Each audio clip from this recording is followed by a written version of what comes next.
Abuse is 100% preventable, whether it be physical abuse, sexual abuse, or child neglect. Absolutely preventable. There's no medical basis for it. Its causes are rooted in social dynamics and social interactions, and because of that, there's no medical basis. We can prevent this 100% of the time. We are trying to, on a regular basis, really take this issue and not just address the needs, because those are all there and always going to be there, but also make other people aware of it. Sexual abuse is so common, and it's something that doesn't get talked about. And yet it impacts us as a culture for generation upon generation upon generation.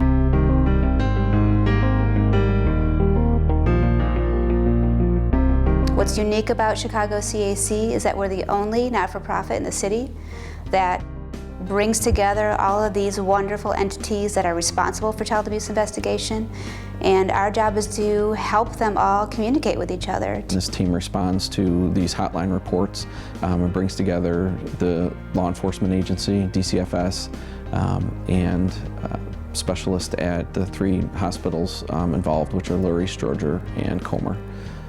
And then we work the case from beginning to end. If I do have a question about the forensic interview, if I have a question about the family advocates' interactions with the family, I can go to those people and get some really good, helpful information about the case from them. Before child advocacy centers existed, oftentimes children had to go to multiple locations to streamline the investigation and hopefully have the child tell the full extent of the story one time is the best thing for the child. The bottom line is we restore children's lives. I do believe at CAC we save these children's lives. Without the specialized DCFS and police investigators, absolutely these children would present as sick children more often than not and be overlooked and treated as such and go home and ultimately have more drastic impact from their injuries. When they come in here, a lot of times they come in feeling hopeless, feeling definitely this dark secret. We give families so much hope.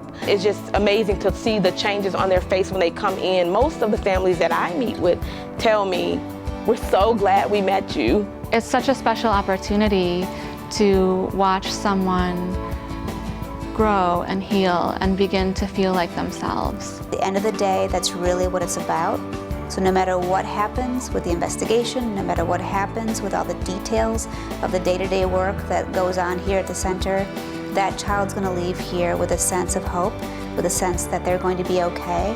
And I really do believe that the work that we do changes their lives for the better and restores their lives so they can be happy, healthy children once again. I think letting them know that there's going to be this whole extra floor just for you, just for people who have gone through this and who need some extra support, makes them feel really good. A lot of people haven't had anyone demonstrate that to them before. And I think for us as a team, it's really exciting too, just to know that we'll have kind of a home, that we'll be there for a while. Teaching adults how to be responsible for children, keeping them safe, learning how to talk to kids about preventing abuse means that more kids will grow up in a world where they don't experience violence. We're just really looking forward to having a much nicer space and being able to hire more mental health therapists or possibly another case manager and just serve more kids who are currently waiting on the centralized wait list. It's time to focus energies on primary prevention. And the growth of our building and our space will allow us to do that. We have a lot of initiatives around the space that is conducive to do more prevention and training so that we can teach parents how to keep their children safe. We can teach teachers and other caregivers how to create environments that will reduce the risk of sexual abuse ever happening.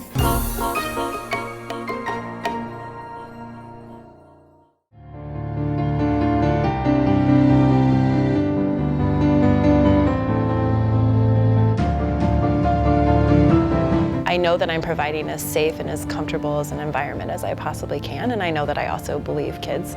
And so it's comforting to know that at the end of the day, however many children I've talked to, that we were able to talk to each other. There are so many families that come into our center who don't have the resources. We provide them with that. They don't have the education about trauma. We provide them with that. We provide them with so many things that, our families are in need of. I know it's been a good day when the families and the children that we bring to the center leave with a smile on their face.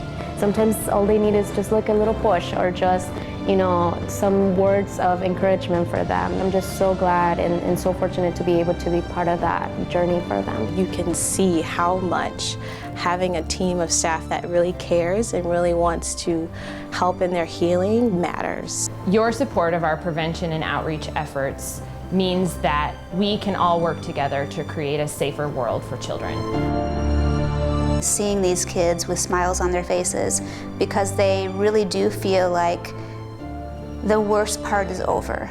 The trauma of what happened to them is over now, and from this point forward, they feel safe because of the services that we provide for them. You're doing a really, really good job.